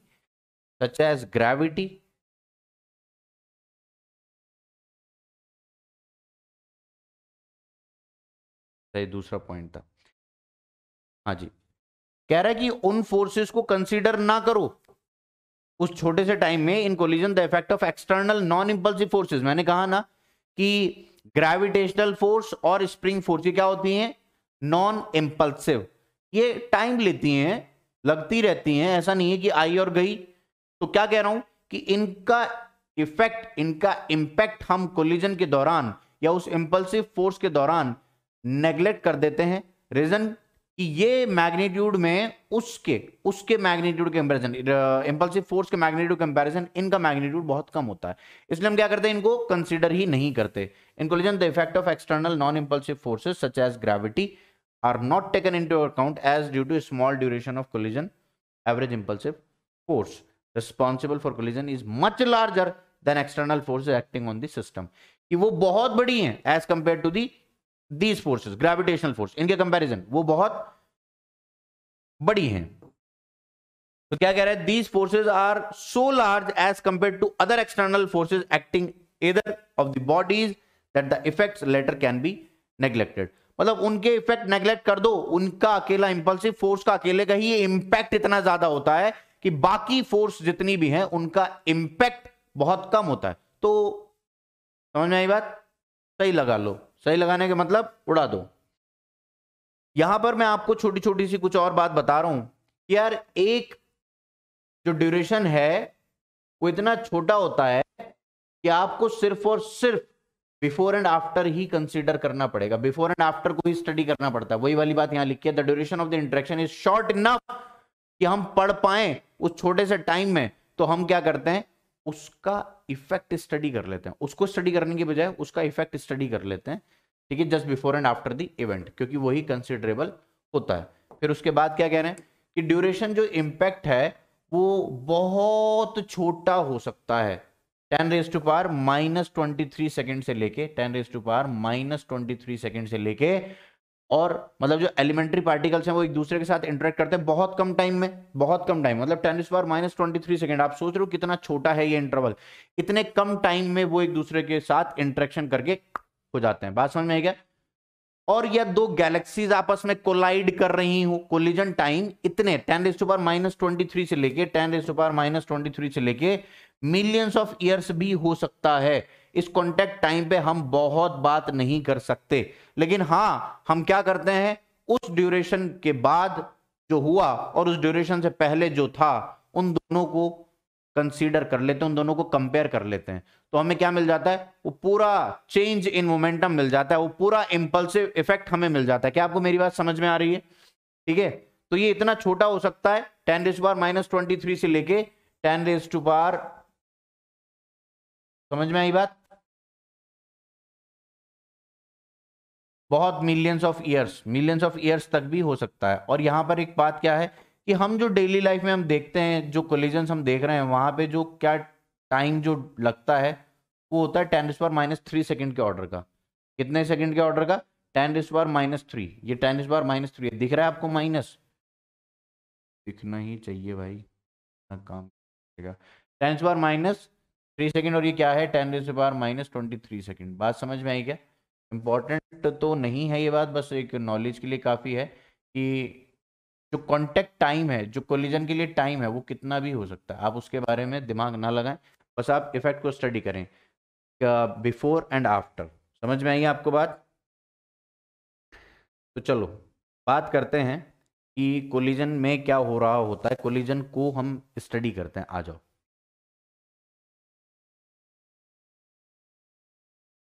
ठीक है भाई, तो हम कोलिजन को डिस्कस कर रहे हैं। मैं आपको बताता हूं कि कोलिजन के दौरान होता क्या है, जो टकराती हैं बॉडीज उसमें क्या होता है। तो अंकुर भैया प्लीज आइए।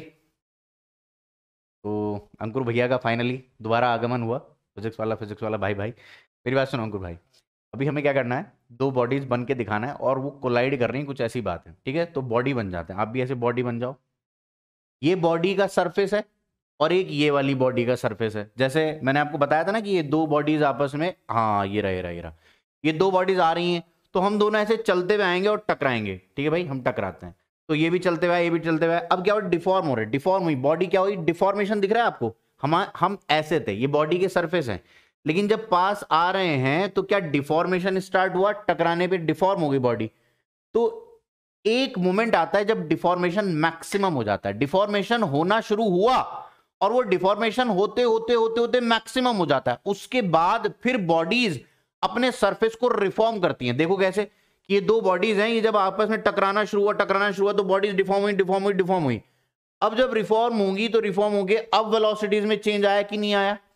तो कितनी वेलोसिटी से आ रही थी और कितनी वेलोसिटी से वापस जाने लगी, या जो भी होने लगा। ऐसा भी हो सकता है कि मेरा मोमेंटम इतना ज्यादा हो कि ये डिफॉर्म हो और ये इनको, मतलब आपको थोड़ा सा पीछे जाके दिखाना है, ठीक है? तो मैं इनको धकेलता हुआ पीछे ही ले जाऊं। तो समझने वाली बात यह है कि पहले डिफॉर्मेशन होगा और डिफॉर्मेशन होके मैक्सिमम तक जाएगा।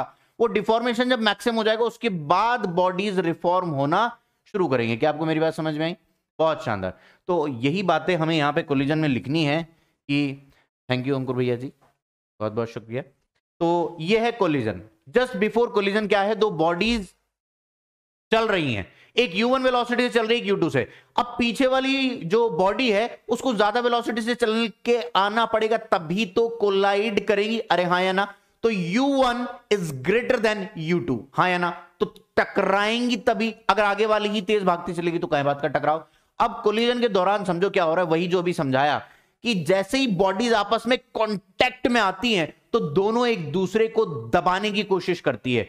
बॉडी 1 का सरफेस बॉडी 2 के सरफेस को दबाने की कोशिश करेगा, बॉडी 2 का सरफेस बॉडी 1 के सरफेस को दबाने की कोशिश करेगा। ऐसे समझो कि दोनों एक दूसरे पर नॉर्मल फोर्स लगाएंगे, क्योंकि ये बहुत छोटे टाइम के लिए कांटेक्ट में आए, जिसकी वजह से वो नॉर्मल फोर्स को हम इंपल्सिव फोर्स कहते हैं। वो बड़े मैग्नीट्यूड की फोर्स होती है, समझ में आई बात, और उस छोटे से ही ड्यूरेशन में बहुत चेंज हो जाता है। बात समझ में आई? तो मैं क्या कहूं कि ड्यूरिंग कोलिजन क्या होता है। सबसे पहले जैसे ही कांटेक्ट में आते हैं, ये पॉइंट्स आप हो सके तो खुद से लिख लो कि जैसे ही कांटेक्ट में आते हैं deformation starts, deformation starts, deformation starts, 0 to maximum. Deformation maximum हो जाता है, डिफॉर्मेशन क्या हो जाता है? Maximum. Hello hello hello, check check. और जैसे ही डिफॉर्मेशन मैक्सिमम हो गया, अब वो दोनों बॉडीज एक दूसरे को अपने अपने आप को रिफॉर्म करेंगे। डिफॉर्म हो चुकी है ना बॉडी, तो अभी क्या करेंगे? फिर रिफॉर्मेशन होगा। उसके बाद क्या होगा? रिफॉर्मेशन।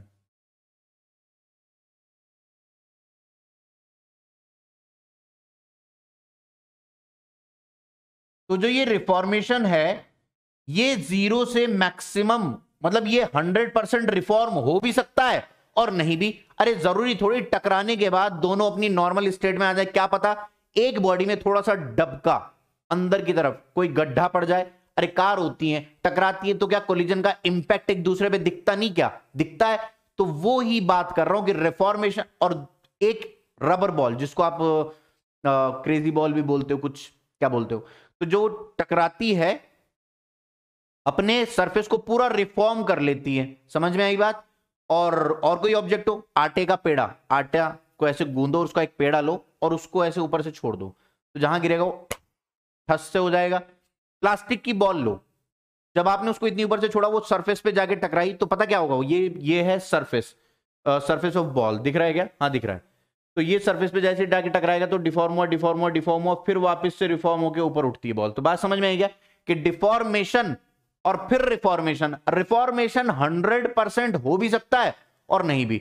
मैक्सिमम 100% जो डिफॉर्मेशन था वही रिफॉर्म हो सकता है या उससे कम हो सकता है। तो बात समझ में आई आपको कि रिफॉर्मेशन 0 टू 100% के बीच में कोई भी वैल्यू ले सकता है। अगर 100% रिफॉर्म हो गया तो उस कोलिजन को कुछ नाम दिया जाता है।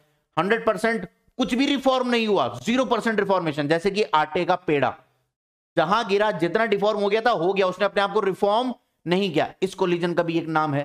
और वो कुछ रिफॉर्म हो जाए, कुछ डिफॉर्म ही रह जाए, इसका भी एक नाम है। तो कोलिजन के नाम दिए हैं हमने on the basis of reformation. एक कोलिजन तो हमने डिफरेंशिएट करे, हेड ऑन कोलिजन, और एक था oblique collision. Head on collision क्या है? जिसके अंदर line of motion, line of impact दोनों सेम है, तो उसको मैंने क्या कहा? Head on collision. एकदम सीधा माथे की टक्कर, समझ में आई बात? तो उसे क्या कहते हैं भैया? Head on collision. दूसरा, आड़े टेढ़े मूव कर रहे हो, समझ में आई बात? लाइन ऑफ मोशन दोनों बॉडीज की अलग अलग हो या सेम भी हो, इंपैक्ट अलग अलग डायरेक्शन में आए। Line of motion, line of impact अलग हो जाए। देखो ये दोनों बॉडी सेम डायरेक्शन में चलती हुई आ रही हैं, सेम लाइन के अलॉन्ग आ रही, तो दोनों का लाइन ऑफ मोशन तो सेम है।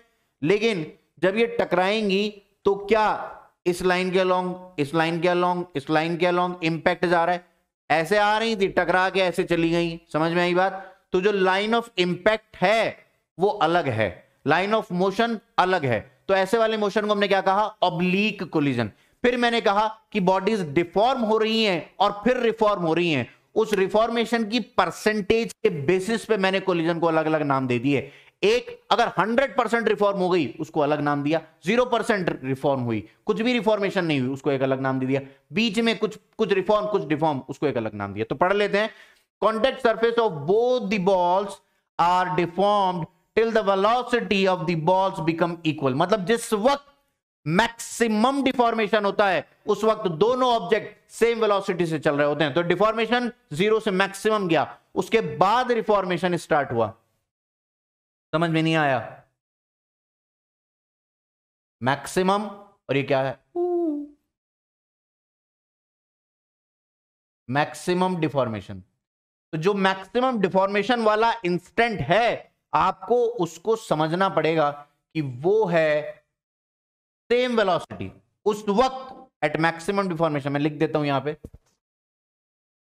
उसके बाद रिफॉर्मेशन स्टार्ट्स, ऐसा लिख देते हैं बस। क्या लिख देते हैं? Reformation starts during collision. यहां पे लिख देता हूं एट मैक्सिमम डिफॉर्मेशन, एट, अच्छा लिखा हुआ है at maximum deformation both the velocities will move with the same velocity.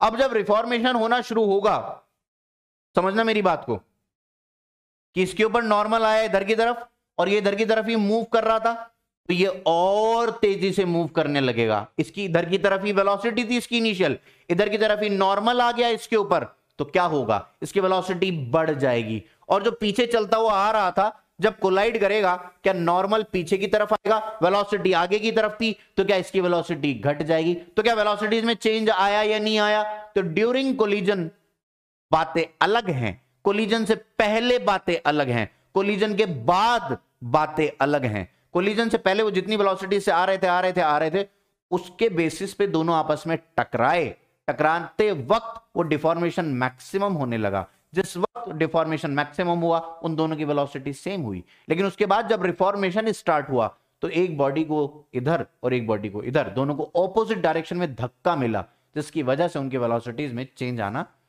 शुरू हो गया दोबारा से। समझ में आई बात? तो ये था कोलिजन का एक छोटा सा ओवरव्यू। ठीक है, तो ऐसा कुछ होता है कि दो बॉडीज आपस में आ रही हैं, ये ड्यूरिंग कोलिजन की बात है। इस वक्त मैंने आपको दिखाया कि ये मैक्सिमम डिफॉर्मेशन, दोनों की वेलोसिटी क्या हो चुकी है, सेम हो चुकी है। समझ में आई बात? और फिर दोनों की वेलोसिटी अलग हो चुकी है। ठीक है, आफ्टर रिफॉर्मेशन, जितना भी रिफॉर्मेशन होना था मुझे नहीं पता, आफ्टर रिफॉर्मेशन, ठीक है, आफ्टर रिफॉर्मेशन। और ये क्या है, एट मैक्सिमम डिफॉर्मेशन।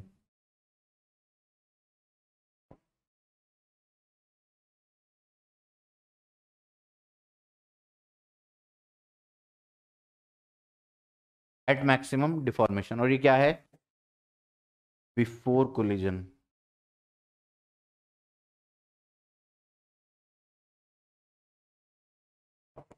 इसको ऐसे भी कह सकता हूं कि आफ्टर कोलिजन।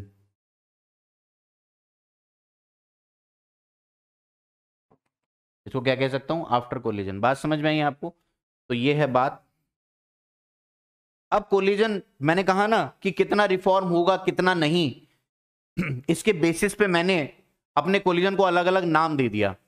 100% रिफॉर्म हो गया, 0% रिफॉर्म हुआ, कुछ कुछ परसेंट रिफॉर्म हुआ, कुछ डिफॉर्म ही रह गया। तो इस बात को बताने के लिए मेरे पास एक पैरामीटर है जिसको मैंने नाम दिया है कोएफिशिएंट ऑफ रेस्टिट्यूशन। क्या बोला? Coefficient of restitution.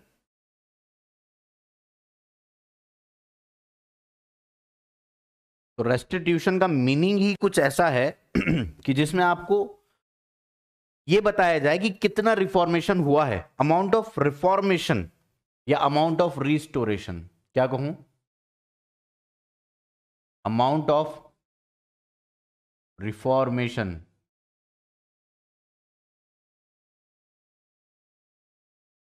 रिफॉर्मेशन और रिस्टोरेशन of something lost।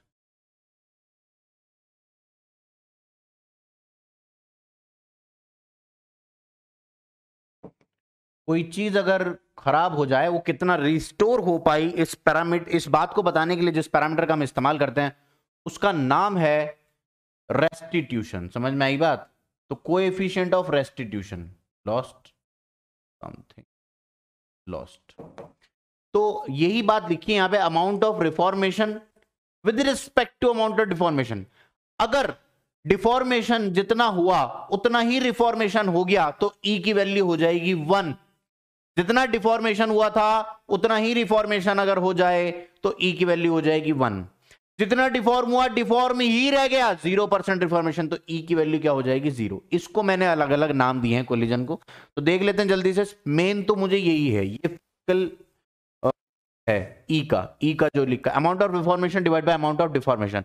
इसको मैथमेटिकल अगर एक फॉर्मुलेशन देने की कोशिश करें तो impulse of recovery divided by impulse of deformation. अब ये क्या है,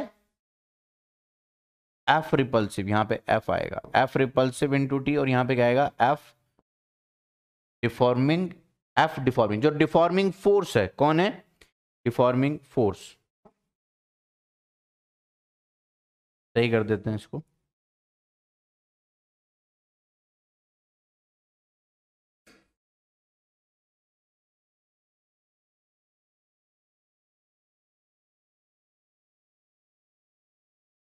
हाँ जी, तो ये क्या आ गई, ये है एफ रीस्टोरिंग, एफ रीस्टोरिंग, और ये कौन सी है, एफ डिफॉर्मिंग। डिफॉर्मिंग फोर्स और रीस्टोरिंग फोर्स, उनकी इंपल्स का रेशियो ई है, कोएफिशिएंट ऑफ रेस्टिट्यूशन। या इस बात को ऐसे भी कह दिया जाता है, velocity of separation of point of contact divided by velocity of approach. जब पास आएंगी तो डिफॉर्म होने के लिए आ रही हैं, जब दूर जा रही हैं तो रिफॉर्म होने के लिए जा रही हैं। ये रिजल्ट यहां से यहां भी ट्रांसफर होता है कि वेलोसिटीज की टर्म में अगर कोई कहना चाहे तो velocities of separation divided by velocity of approach, velocity of shape divided by velocity of app. कौन सी ऊपर है, सेपरेशन वाली ऊपर है या नीचे है, इस बात को मैं सिर्फ एक ही बात से ध्यान रखता हूं, इसके फिजिकल मीनिंग से, मतलब लिटरल मीनिंग से। लिटरल मीनिंग क्या है इसका, कि अमाउंट ऑफ रिस्टोरेशन। तो रिस्टोरेशन रिफॉर्मेशन वाला आएगा ऊपर, रिफॉर्मिंग ऊपर। रिफॉर्म कब होंगे, जब अलग हो रहे होंगे, तो velocity of separation, relative velocity of separation.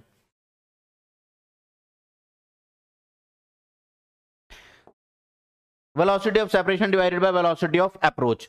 तो अगर आप पीछे वाले डायग्राम में देखो तो V2 और V1, तो सेपरेशन वाली जो वेलोसिटी वो क्या होगी, V2 माइनस V1, क्या होगी, V2 माइनस V1। ये 3 मीटर पर सेकंड से जा रही हो, ये 2 मीटर पर सेकंड से जा रही हो, तो 1 मीटर पर सेकंड की स्पीड से ये दोनों अलग हो रहे हैं। ये 4 मीटर पर सेकंड से चल रहा हो, ये 2 मीटर पर सेकंड से चल रहा हो, तो ये 2 मीटर पर सेकंड से इसको अप्रोच कर रहा है। बात समझ में आई क्या। तो velocity of separation divided by velocity of approach of point of contact, point contact में आएगा। समझ में आई बात। तो ई के बारे में मैं कुछ बातें कह सकता हूं, यहां पर ई के बारे में कुछ बातें कह सकता हूं। तो ई की कोई यूनिट नहीं होती, ई की कोई यूनिट नहीं होती, ये क्या है, रेशियो है। तो ये क्या है, no units no dimension, no units no dimension. Reformation maximum कितना हो सकता है, रिफॉर्मेशन मैक्सिमम हो सकता है 100%। 100% बोले तो जितना डिफॉर्मेशन होता है उतना ही रिफॉर्मेशन हो जाए, ज्यादा से ज्यादा यही तो हो सकता है। तो उस दिन ई की वैल्यू क्या हो जाएगी,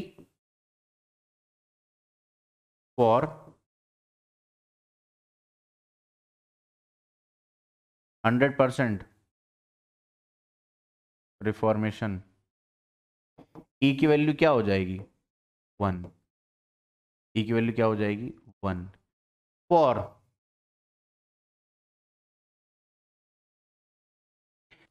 जीरो, और इसको 0% डिफॉर्मेशन, जितना डिफॉर्मेशन था उतना ही रह गया, तो इसको कहते हैं यहां पे इक्वल टू 0, कोई रिफॉर्मेशन नहीं हुआ। Amount of reformation divided by amount of deformation. तो कोई कोई कोई भी रिफॉर्मेशन नहीं हुआ, तो ई की वैल्यू क्या आ गई, 0। ऐसा भी हो सकता है फॉर रिफॉर्मेशन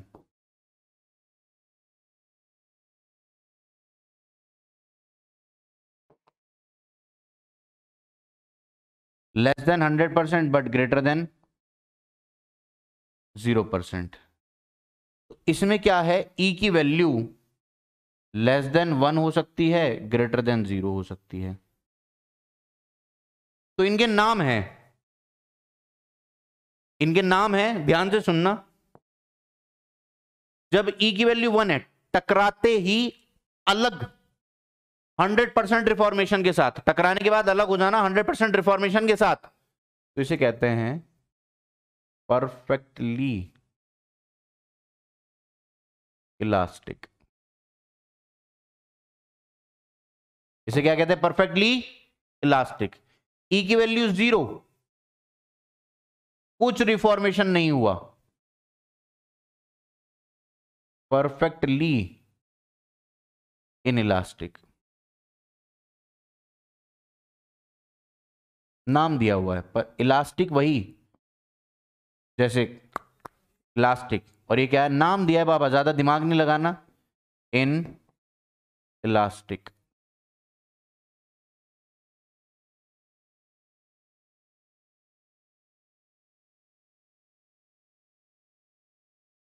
परफेक्टली इनइलास्टिक, इसको क्या कहेंगे? इनइलास्टिक।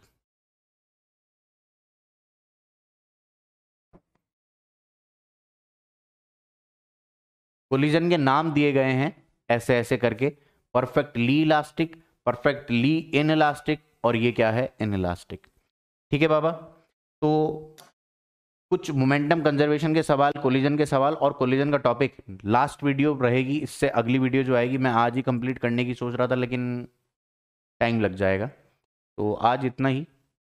कुछ थोड़ा सा पेट भी डिस्टर्ब है, तबीयत ठीक सी नहीं हो रही, तो कोई बात नहीं, हम एक संडे में एक्स्ट्रा लेक्चर पुश कर देंगे। तो संडे वाला लेक्चर आप लोग देखना, उसमें ये टॉपिक कंप्लीट हो जाएगा। तो मिलते हैं आपसे नेक्स्ट वीडियो में, तब तक के लिए bye bye, see you soon, enjoy.